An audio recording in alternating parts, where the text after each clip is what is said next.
Welcome and thank you. Your presence makes these stories worth sharing. We'd love to hear which part of the world are you joining us from. Let us know. Now, let's dive into today's story. Chapter 1. Severed Ties. A steady autumn rain beat against the windows of Pike County Courthouse as Harlan Mercer waited for Judge Laurel Weinstein to sign the final divorce papers. At 42, Harlan sat straight-backed in his tailored charcoal suit, a physical embodiment of the self-control that had made him one of Pennsylvania's most formidable criminal defense attorneys.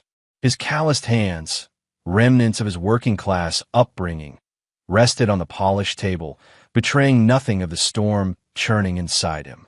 Across the room, Bethany Mercer, soon to revert to Bethany Lafferty, sat beside her boyfriend, Ryan Steiger. The sight of Ryan's hand resting possessively on Bethany's thigh made Harlan's jaw clench imperceptibly. Only 6 months ago, Ryan had been a client Harlan had successfully defended against aggravated assault charges. The man's gratitude had apparently extended to seducing Harlan's wife of 15 years. The terms are straightforward. Harlan's attorney, Marlene Wu, summarized. Mr. Mercer will maintain primary residence, and Ms. Lafferty receives the vacation property. Joint custody of Theo with alternating weekends and holidays. Child support as calculated by standard guidelines. Judge Weinstein nodded, reviewing the documents. Relatively amicable as these things go. I appreciate that. Harlan's eyes flicked toward Bethany. Amicable wasn't the word he'd choose. Calculated was more accurate. He'd learned long ago that revenge was best served cold, methodical, and within the bounds of legal procedure, at least initially. One final matter, Judge Weinstein said. Theo's birthday falls this Saturday. As per the agreement, Ms. Lafferty will host the celebration, but Mr. Mercer is entitled to attend for 2 hours. Ryan leaned forward, jaw tight. Your Honor, given the circumstances. The agreement stands, Judge Weinstein interrupted firmly. 2 hours, Mr. Mercer. I trust everyone will behave appropriately for the child's sake. Outside the courthouse, Marlene touched Harlan's arm. You okay? Fine, Harlan replied, watching Bethany and Ryan hurry to their car. Still don't understand why you didn't fight for the full value of the practice. She gets half despite the fact that you built it while she was. It's not about the money, Harlan cut her off. Marlene studied him. You've got that look. What look? The one you get before you demolish a prosecution's case. Harlan allowed himself a small smile. I need to prepare for Theo's birthday. As he walked to his car, his phone buzzed.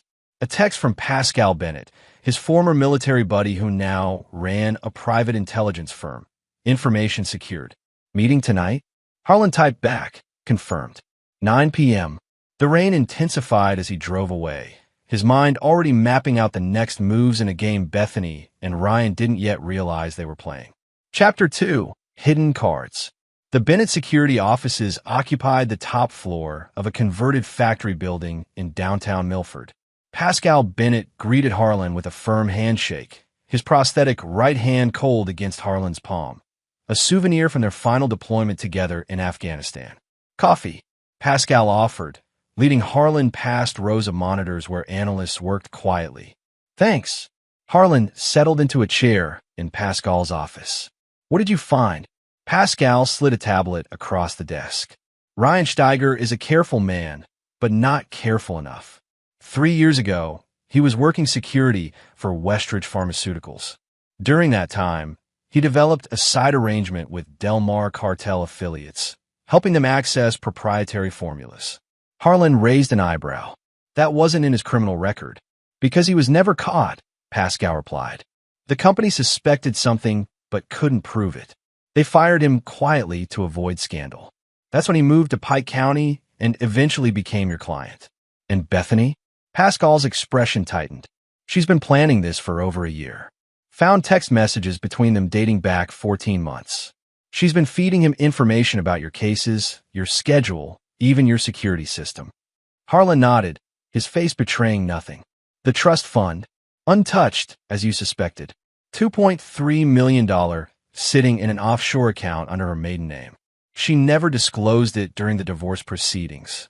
And Theodora Lafferty? Pascal tapped the screen, bringing up a photograph of an elderly woman. Bethany's great aunt.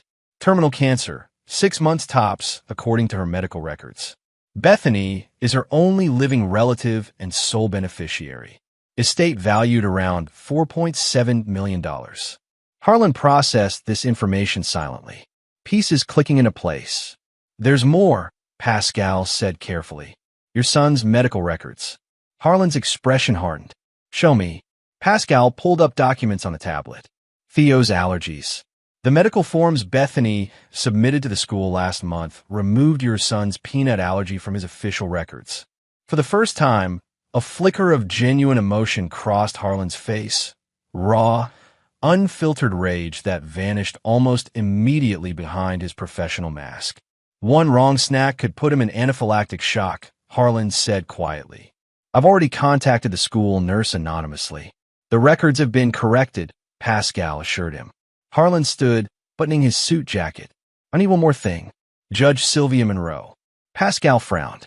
Family court? She's incorruptible, Harlan. I don't need corruption. I need her schedule for Saturday afternoon. Understanding dawned on Pascal's face. The birthday party. Can you give me a direct line to her chambers? Pascal nodded slowly. Consider it done. As Harlan turned to leave, Pascal called after him. Harlan, whatever you're planning. Don't worry, Harlan replied without turning around. Everything will be perfectly legal. That's not what concerns me. Harlan paused at the door. What does? I've seen that look before. In Kandahar. Before you walked into that compound alone. Harlan's lips curved in a cold smile. Then you know what happened to the men who underestimated me.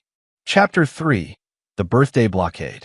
Saturday arrived with picture-perfect blue skies, as if the universe were mocking the darkness of Harlan's purpose.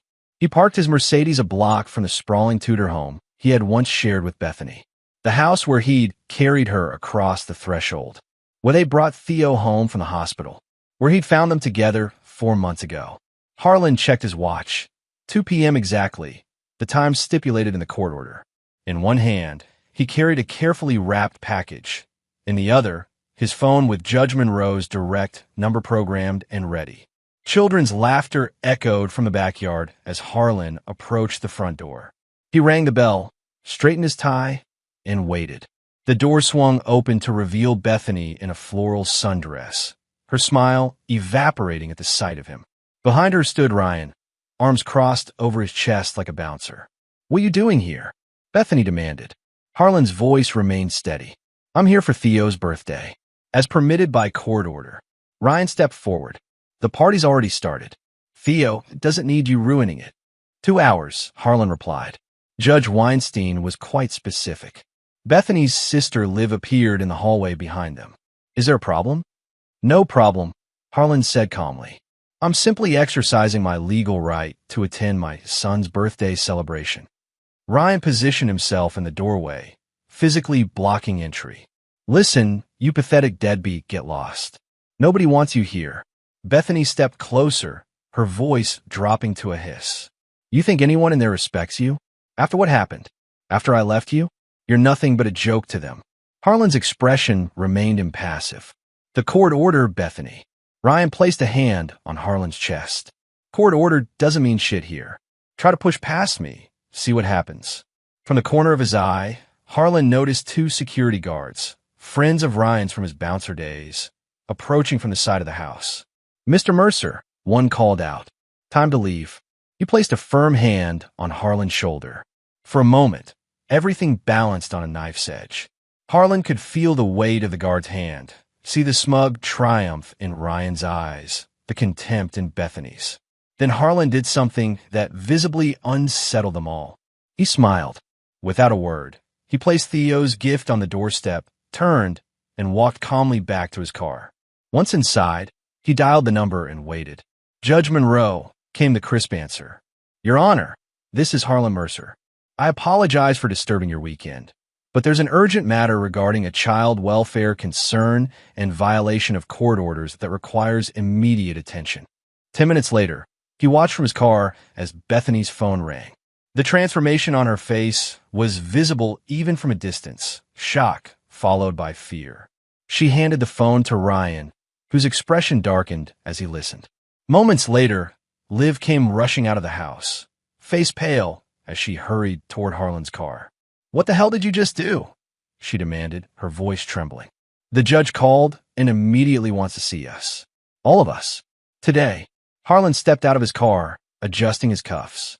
"I simply reported a violation of a court order and potential child endangerment." Child endangerment? Are you insane? Removing Theo's peanut allergy from his medical records? Harlan's voice was deadly quiet. "What would you call it?" The color drained from Liv's face. "Bethany wouldn't. Tell her and Ryan to bring Theo to Judge Monroe's chambers in 1 hour. I'll meet you there." Harlan opened his car door. And Liv? This is just the beginning. Chapter 4. Chambers of Truth. Judge Sylvia Monroe's chambers felt unnaturally quiet for a Saturday afternoon. The typical courthouse bustle was absent, leaving only the soft ticking of an antique wall clock and the occasional rustle of papers as the judge reviewed the documents before her. Harlan sat perfectly still, a statue of patience. Across the room, Bethany repeatedly checked her phone while Ryan fidgeted with his watch. Theo sat between them, playing a game on a tablet, headphones isolating him from the tension saturating the room. Judge Monroe finally looked up, her steel-gray eyes moving deliberately between the parties. At 67, her reputation for no-nonsense justice was legendary in the county. "I've reviewed the evidence Mr. Mercer has provided," she began, her voice carrying the weight of decades on the bench. "Falsification of medical records, violation of custody orders, and what appears to be a pattern of parental alienation." Bethany straightened. "Your Honor, those accusations are documented." Judge Monroe interrupted, holding up a folder. "School records showing the removal of a life-threatening allergy. Text messages between you and Mr. Steiger discussing ways to prevent Mr. Mercer from seeing his son. Testimony from the security personnel Mr. Steiger hired stating they were instructed to remove Mr. Mercer by any means necessary if he attempted to attend the birthday celebration." Ryan leaned forward. "Judge, I can explain." "Mr. Steiger, you have no legal standing in this matter," Judge Monroe stated flatly. "Your presence here is purely as an observer." The judge turned to Theo, her expression softening. "Young man, would you mind stepping outside with my assistant for a few minutes? She has some books you might enjoy." After Theo left, Judge Monroe's demeanor hardened again. "Ms. Lafferty, these actions constitute contempt of court at minimum. At worst, they could be grounds for modification of the custody arrangement." Bethany paled. "You can't." "I absolutely can," Judge Monroe cut in. "And given the documented risk to the child's health, I'm inclined to issue an emergency modification today." "Your Honor," Harlan interjected smoothly, "if I may offer an alternative." All eyes turned to him. This was the moment he'd orchestrated, the pivot point in his carefully constructed plan. "I have no desire to disrupt Theo's life further," Harlan continued. "Children need stability. What I propose is this. We maintain the current custody arrangement, but with court-mandated supervision of Ms. Lafferty's parenting decisions regarding medical care and education." Judge Monroe considered this. "You're being remarkably generous, Mr. Mercer." "I'm thinking of my son," Harlan replied simply. What he didn't say was that this was merely the opening gambit, the sacrifice of a pawn to position his knights. The supervision would require weekly meetings, documentation, and scrutiny that would soon become a noose around Bethany's neck. "Additionally," Harlan added, "I request that Mr. Steiger have no involvement in decisions regarding Theo's well-being until such time as the court deems appropriate." Ryan surged to his feet. "This is bullshit. You can't." "Mr. Steiger," Judge Monroe's voice cracked like a whip. "One more outburst, and I'll have you removed. You have no parental rights here." Bethany grabbed Ryan's arm, pulling him back to his seat. Her eyes never left Harlan's face, finally recognizing the trap closing around her. Judge Monroe made her ruling. Supervised custody for Bethany, weekly reports to the court, and restrictions on Ryan's involvement with Theo. As they left the chambers, Harlan paused beside Bethany. "You should have read the divorce agreement more carefully," he murmured, "particularly the clause about endangering Theo's health." "This isn't over," Bethany hissed. On that, Harlan agreed. We are in perfect alignment. Outside, Pascal waited in an unmarked car. How did it go? Phase 1 complete, Harlan replied, watching as Bethany, Ryan, and Theo drove away. Begin Phase 2. I want everything on Ryan's former employers at Westridge Pharmaceuticals. Board members, security protocols, internal investigations, all of it. And Bethany's great-aunt. Arrange a visit. Tell her I'm handling a revision to her estate planning. Pro bono, of course. Pascal raised an eyebrow. You're playing a dangerous game. No, Harlan corrected. I'm playing their game. They just don't know the rules yet. Chapter 5. Aunt Theodora's Bequest. Riverdale Palliative Care Center sat on 15 manicured acres overlooking the Delaware River. Harlan navigated the hushed corridors with the confidence of someone who belonged there, nodding to staff as he passed. The bouquet of lilies in his hand completed the image of a dutiful family visitor. Room 317 was bathed in afternoon light when he entered. Theodora Lafferty lay propped against pillows, her once substantial frame now fragile beneath the blankets. Despite her illness, her eyes were sharp and assessing as they fixed on Harlan. You're not from hospice, she stated flatly. Harlan placed the lilies on a side table. No, Ms. Lafferty. I'm Harlan Mercer. Recognition flashed across her face. Bethany's ex-husband, the lawyer. She studied him for a moment. You've got some nerve showing up here. I've been told that before, Harlan replied, taking a seat beside her bed. I understand you've been working with Brady and Winters on your estate plan. Theodora's eyes narrowed. Bethany mentioned you were conniving. Seems she undersold it. Bethany tells many stories, Harlan responded evenly. Some truer than others. Get to the point, Mr. Mercer. I'm dying, not senile. Harlan appreciated her directness. Your estate is substantial. Currently, it's structured to pass entirely to Bethany upon your death. She's my only living relative. Is she? Harlan removed a folder from his briefcase. Did you know that Bethany has been systematically endangering your great-great-nephew Theo's health by concealing his medical conditions? He placed documented evidence before her. The altered school records, affidavits from the school nurse, Judge Monroe's ruling. Theodora's hands trembled slightly as she examined the papers. Why would she do this? Control, Harlan replied simply, and to remove obstacles to her relationship with Ryan Steiger, who, incidentally, has a documented history of violence and connections to drug trafficking. He showed her Ryan's sealed criminal records, which Pascal had obtained through channels best left unexplained. Bethany told me you were abusive, Theodora said, watching his reaction carefully. Did she mention specific incidents? Theodora hesitated. No, just that you were controlling. Ask yourself, Ms. Lafferty, in the 15 years you've known me, have you ever seen evidence of that? Or is it possible Bethany is projecting her own behaviors onto me? Silence filled the room as Theodora absorbed his words. Finally, she sighed heavily. What do you want, Mr. Mercer? I'm not here for your money, Harlan assured her. I'm here because Theo deserves protection, including from his mother if necessary. And you expect me to disinherit my only niece based on your say-so? I expect nothing, Harlan replied. I'm merely providing information you deserve to have before finalizing your estate plans. He stood to leave, placing his card on her table. Whatever you decide, I wish you peace in the time you have left. As he reached the door, Theodora called out. Mr. Mercer. He turned. I've lived long enough to recognize genuine concern, she said quietly, and genuine manipulation. Sometimes they look remarkably similar. Harlan nodded. The difference is in the outcome, Ms. Lafferty. Who benefits from your decision and who suffers?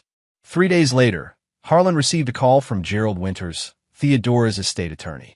Mr. Mercer, Ms. Lafferty has requested your presence for the signing of her new will tomorrow at 2 p.m. She was quite insistent. When Harlan arrived the following day, he found not only Theodora and her attorney, but also Bethany, her face tight with barely contained fury. Welcome to our little gathering, Theodora greeted him, her voice stronger than during his previous visit. I made some changes I thought everyone should hear directly. Gerald Winters cleared his throat uncomfortably before reading the new provisions.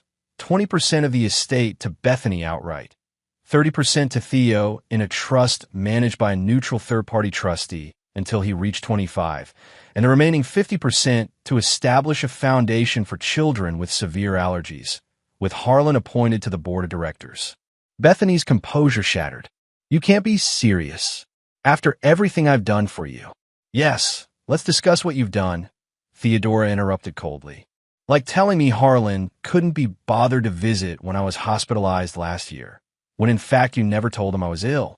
Or perhaps how you've been systematically overdosing my pain medication on the days before my cognitive assessments with Dr. Feldman." The room fell silent. Harlan hadn't known about this last detail. His respect for the elderly woman increased substantially. "You're confused," Bethany tried, shooting a venomous glance at Harlan. "He's manipulating you." "The only person who's been manipulating anyone is you, Bethany," Theodora stated firmly. "I may be dying, but I'm not a fool. Gerald has already documented my mental competence with 3 independent psychiatrists. The will stands." After the papers were signed, Harlan helped Theodora back to her room, leaving Bethany with the attorney. "She'll contest it," Theodora said as he adjusted her pillows. "She'll lose," Harlan replied confidently. Theodora studied him. "You didn't tell me about the medication." "I didn't know. But you're not surprised?" "No," Harlan admitted. "I'm not." Theodora patted his hand weakly. "You're a dangerous man, Harlan Mercer. I hope my great-nephew has inherited your spine rather than his mother's ethics." As Harlan left the facility, he spotted Bethany in the parking lot, speaking intensely with Ryan on her phone. When she saw Harlan, her expression transformed into pure hatred. Harlan merely nodded politely as he passed. Phase 2 was complete. The financial foundation of Bethany's future was crumbling, and with it, he suspected, Ryan's interest in their relationship. Now was time for Phase 3, dismantling Ryan Steiger himself. Chapter 6, The Westridge Gambit. Westridge Pharmaceuticals' headquarters dominated the Philadelphia skyline, its glass facade reflecting the setting sun as Harlan rode the elevator to the executive floor. The email from Carson Westridge, the company's CEO, had been unexpected but not unwelcome, a perfect piece falling into place. "Mr. Mercer," Carson greeted him, rising from behind an imposing desk. At 65, he remained imposingly fit, his handshake firm. "Thank you for coming on such short notice." "Your message sounded urgent," Harlan replied, taking the offered seat. Carson nodded gravely. 3 days ago, our security team detected an intrusion into our research database. Specifically, our newest cancer treatment protocols, a potential billion-dollar breakthrough. "I'm sorry to hear that, but I specialize in criminal defense, not corporate espionage." The breach originated from an IP address associated with Ryan Steiger, Carson stated flatly. "Our former security consultant." Harlan kept his expression neutral despite the surge of satisfaction. Pascal had done his job perfectly, leaving digital breadcrumbs that any competent security team would find, but nothing that could be traced back to the actual source. "That's quite a coincidence," Harlan remarked carefully. "Is it?" Carson slid a folder across the desk. "Our investigation uncovered communications between Steiger and Del Mar cartel affiliates dating back to his employment here. We believe he's selling our research. Have you contacted the authorities?" "Not yet." Carson leaned forward. "We understand Mr. Steiger is involved with your ex-wife." Harlan raised an eyebrow. "You've done your homework. So has your friend, Mr. Bennett. He reached out to us last week with concerns about industrial espionage. Very patriotic of him." The 2 men regarded each other with mutual understanding. No explicit acknowledgement of the choreographed nature of this encounter was necessary. "What exactly are you asking of me, Mr. Westridge?" "Your expertise in negotiating with the Justice Department," Carson replied smoothly. "If we report this directly, it becomes public. Stock prices plummet. Investors panic. If, however, a respected attorney with federal connections helps facilitate a quiet investigation." Harlan nodded slowly. "I can make some calls. Arrange a meeting with the appropriate officials.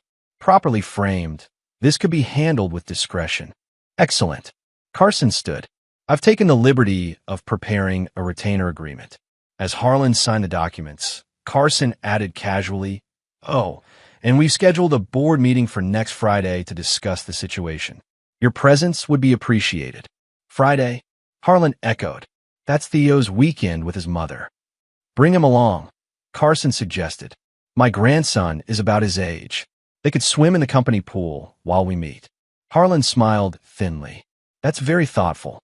I'll need to make arrangements with Bethany, of course. Of course. Later that evening, Harlan called Bethany as required by the new court supervision order. I need to switch weekends with Theo. I have an unavoidable meeting Friday.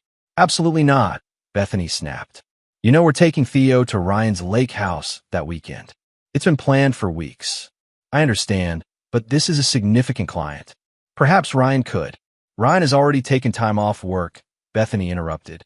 The answer is no, Harlan. I see, Harlan replied evenly. In that case, I'll need to inform Judge Monroe about the change in plans. The supervision order requires disclosure of all overnight trips with Theo, particularly to remote locations. Silence stretched across the line. Fine, Bethany finally hissed. But you'll take him the following weekend instead. Thank you for your flexibility, Harlan responded politely. I'll pick him up Friday at noon. After ending the call, Harlan texted Pascal. Lake house plans canceled. Proceed with installation. The reply came moments later. Team already in place. Equipment ready. Everything was proceeding exactly as planned. By Friday, Ryan would be meeting with federal agents about the data breach. By Saturday, the lake house would be ready for its purpose. And by Sunday, the final phase would begin. Harlan poured himself 2 fingers of bourbon and raised the glass in a silent toast to the coming storm. Chapter 7. Federal Interest. Friday morning dawned with a thunderstorm that matched the mood inside Ryan Steiger's apartment. Bethany paced the living room while Ryan hurriedly packed a suitcase. I don't understand why you have to go now, Bethany protested, following him into the bedroom. We were supposed to leave for the lake house in 3 hours. Ryan stuffed shirts haphazardly into the bag. I told you, Carson Westridge called personally. Said there's been a security breach and they need me to consult on the investigation. Why you? You haven't worked there in years. Because I designed part of their security system, Ryan snapped. Look, this could be a huge opportunity. If I help them identify the breach, they might bring me back with a promotion. Bethany's eyes narrowed, and the fact that Harlan suddenly needed to switch weekends with Theo doesn't strike you as suspicious? The timing is just a coincidence. Ryan paused, doubt flickering across his face before he dismissed it. Harlan doesn't even know about my history with Westridge. He's not that connected. You underestimate him, Bethany warned. He's been 2 steps ahead of us since the divorce. Well, I can hardly refuse when the CEO calls personally, can I? Ryan zipped his suitcase closed. Besides, Westridge is talking about a $50,000 consulting fee. We need that money, especially after your aunt's little bombshell.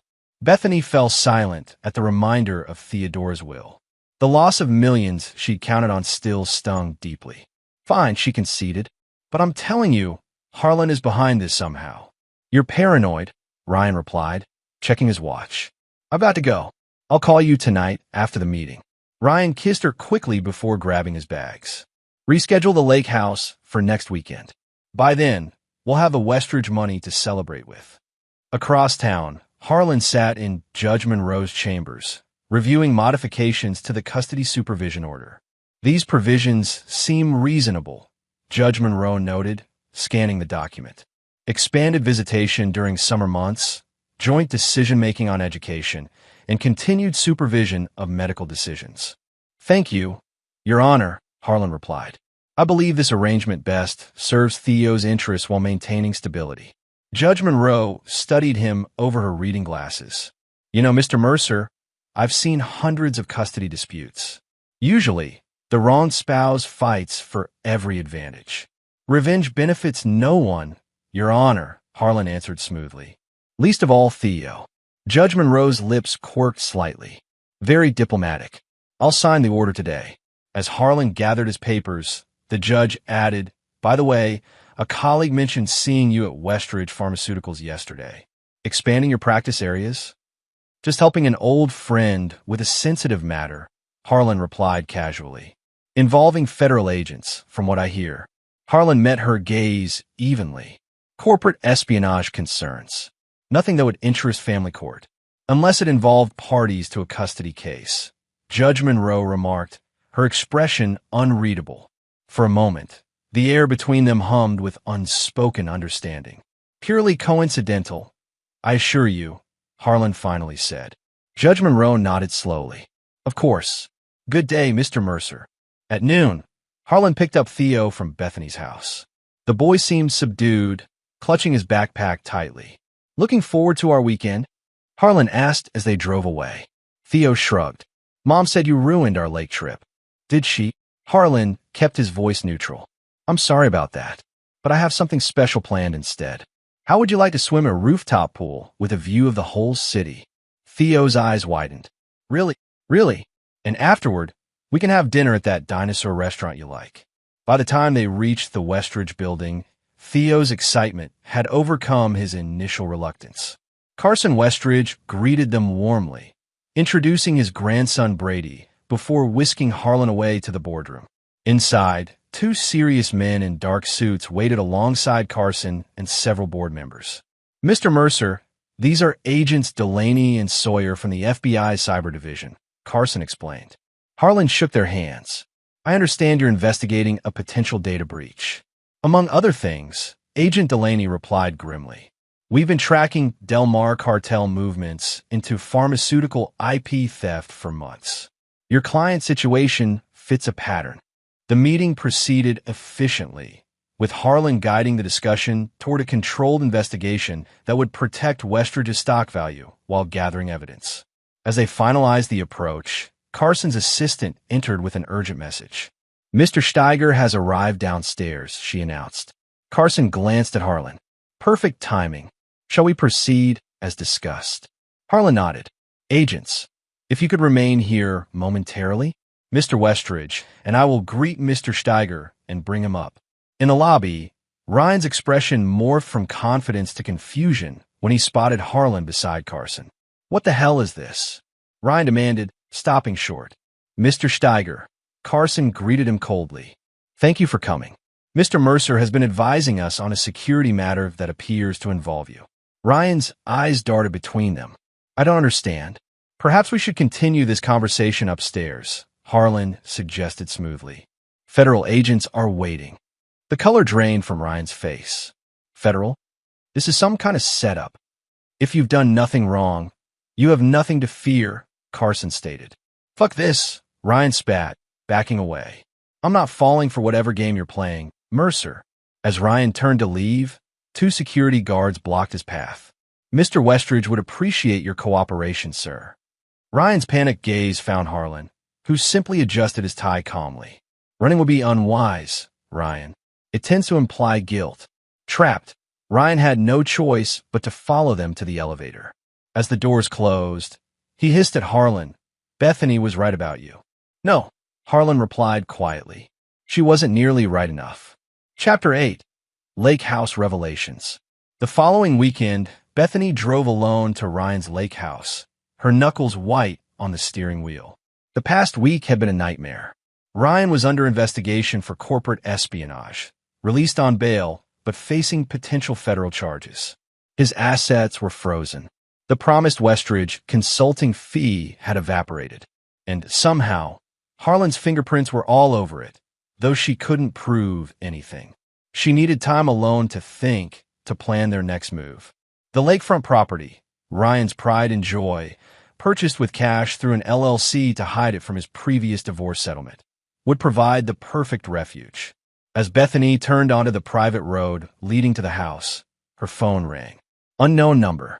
"Hello, Ms. Lafferty?" A woman's crisp voice came through the speakers. "This is Nurse Wilkins from Riverdale Palliative. I'm afraid I have difficult news. Your Aunt Theodora passed away an hour ago." Bethany pulled over, a complex mixture of grief and calculation washing over her. I understand." Thank you for letting me know. Mr. Winters, her attorney, asked to be notified immediately. He mentioned there would be a reading of the will tomorrow. So soon, it was Ms. Lafferty's explicit instruction. The reading will be at 3 p.m. at Mr. Winters' office. After ending the call, Bethany sat motionless, processing this new development. 20% of Theodore's estate would still be a substantial sum, enough perhaps to cover Ryan's legal expenses. A grim smile crossed her face. Perhaps things were finally turning in their favor. She continued to the lake house, the familiar sight of the rustic cabin, usually bringing comfort. Today, however, something felt off. The door was unlocked, though Ryan insisted he'd secured everything before his last visit. Inside, nothing appeared disturbed, yet Bethany couldn't shake the sensation of intrusion. She moved through the rooms cautiously, checking closets and windows. In the master bedroom, she noticed Ryan's laptop on the nightstand. Strange, since he'd taken it to Philadelphia. Curious, she opened it. The screen came to life without requesting a password, another anomaly. The desktop was empty except for a single folder labeled for Bethany. Her pulse quickening, she clicked it open. Inside was a video file. She pressed play. The footage showed the very room she was sitting in, but from weeks earlier. Ryan entered with a woman Bethany recognized as his administrative assistant. What followed was an intimate encounter that left no doubt about their relationship. The timestamp indicated this had occurred during a weekend Ryan had claimed to be fishing with friends, while Bethany was caring for Theodora. Bethany's hand flew to her mouth. As the video continued, the conversation afterward became even more damning. "When are you going to leave her?" the woman asked, curled against Ryan's side. "Soon," Ryan promised.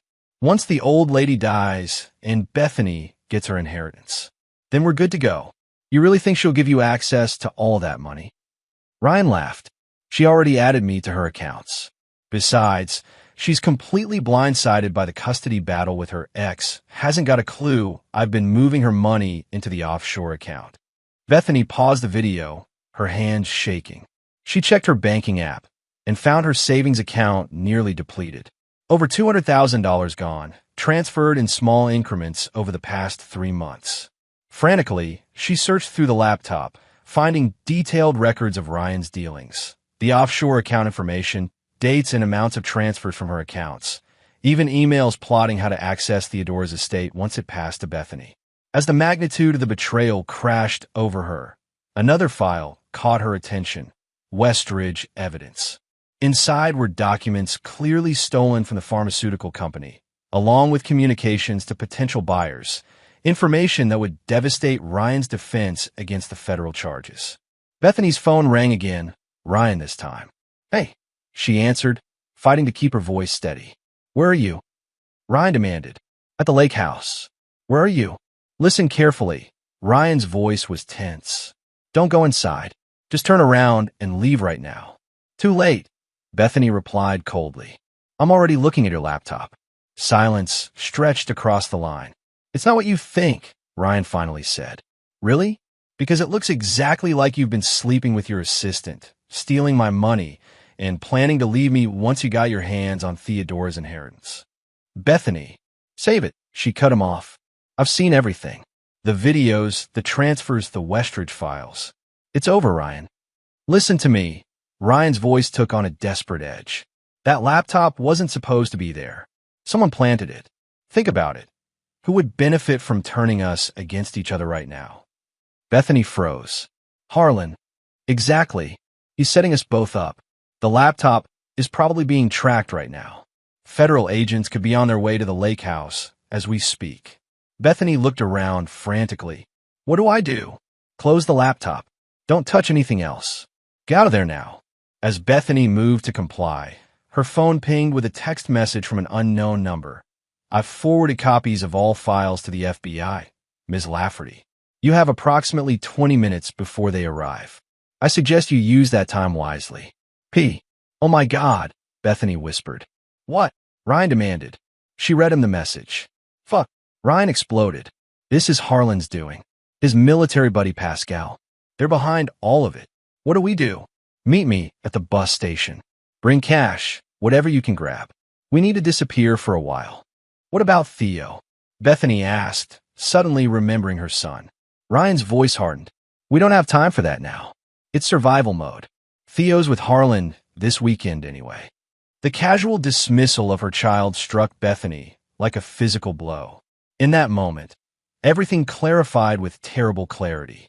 Harlan hadn't just orchestrated their downfall. He'd revealed their true characters in the process. I have to go, she said quietly. I'll see you at the bus station in an hour, Ryan replied. No, Bethany said. You won't. She ended the call and sent a text to the unknown number. Tell Harlan I want to talk. On my terms.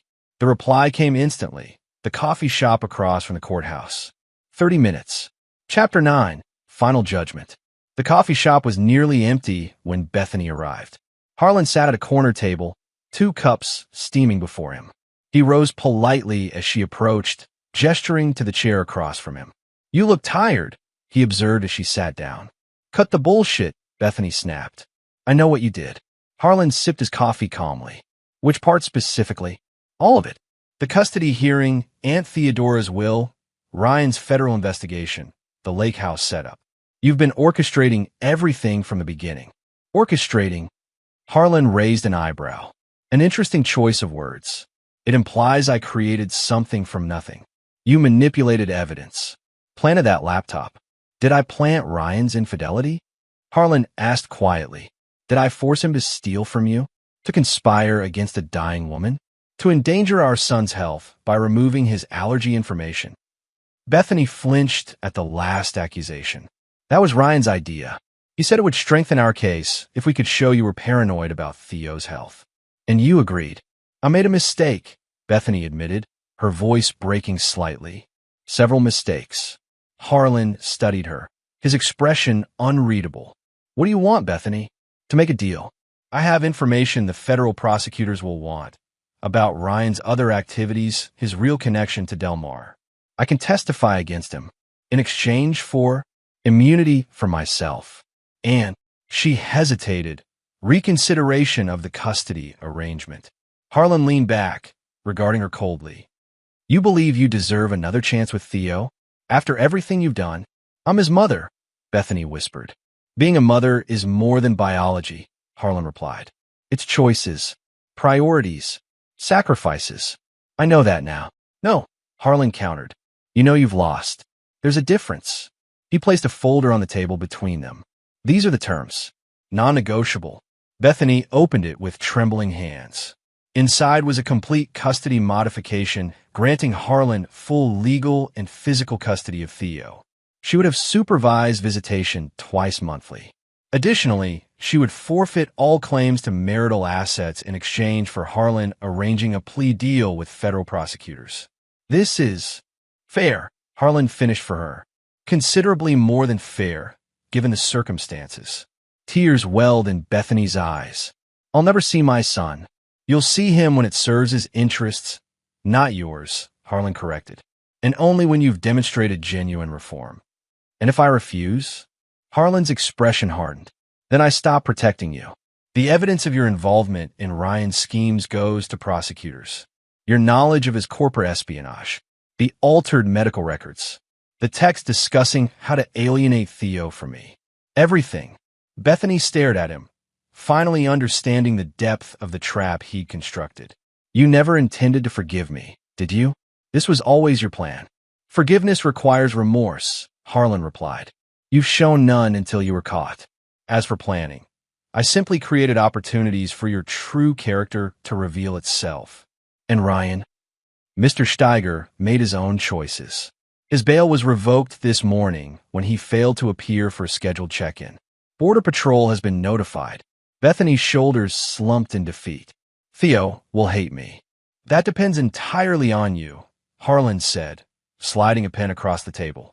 Children are remarkably resilient when surrounded by stability and truth. After a long moment, Bethany signed the documents.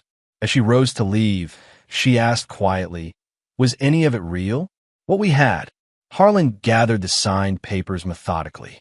That's the wrong question, Bethany. What's the right one? Whether it would have mattered to you if it was. Harlan stood. My attorney will contact you about the visitation schedule. The FBI expects your statement tomorrow morning. Outside the coffee shop, Pascal waited in his car. He rolled down the window as Harlan approached. All set. It's done, Harlan confirmed, sliding into the passenger seat. That was quite a game of chess you played, Pascal observed as they pulled away. Harlan gazed out the window at Bethany's diminishing figure.